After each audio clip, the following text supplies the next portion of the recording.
नमस्कार मित्रांनो, आज आपण राहुल गांधी व प्रणिती शिंदे यांच्या वैयक्तिक आयुष्याबाबत थोडी माहिती जाणून घेणार आहोत.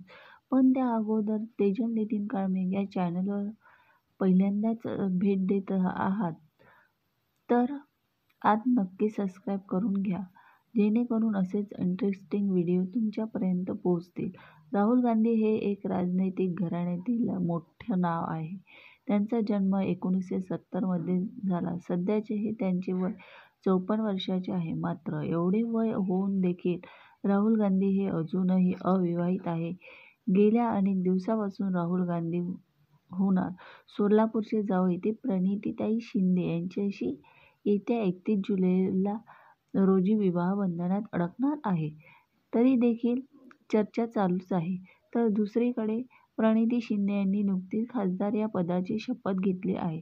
त्यांना महाराष्ट्राच्या लाडक्या खासदार म्हणूनही ओळखले जाते. जेव्हा प्रणितीताई शिंदे या शपथ घ्यायला जात होत्या त्यावेळी अगोदर त्यांनी राहुल गांधीशी हात मिळवून नमस्कार केला. मात्र त्यानंतर सोशल मीडियावर त्यांच्या लग्नाची चर्चेला नाव उधाण आलेलं आहे. जनतेला देखील त्यांची ही जोडी अतिशय आवडली असून त्यांनी लवकरात लवकर विवाह बंधनात अडकणार अशी त्यांच्या चाहत्यांची इच्छा आहे.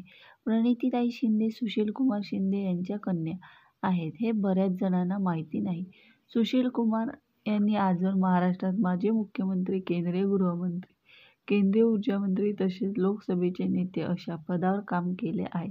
तर मित्रांनो, प्रणितीताई शिंदे आणि राहुल गांधी हे एकत्र यावे असे वाटते का? नक्की कमेंट बॉक्समध्ये लिहून सांगा. राहुल गांधी हे काँग्रेसचे दिग्गज नेता आहेत. त्यांनी अजूनपर्यंत लग्न केलेले नाही. त्यामुळे प्रेक्षकांना असे वाटते की त्यांनी विवाह बंधनात अडकणार. तर तुम्हाला हा व्हिडिओ कसा वाटला? आवडला असेल व्हिडिओला लाईक करा, शेअर करा आणि सबस्क्राईब करायला विसरू नका. तर जय हिंद, जय महाराष्ट्र.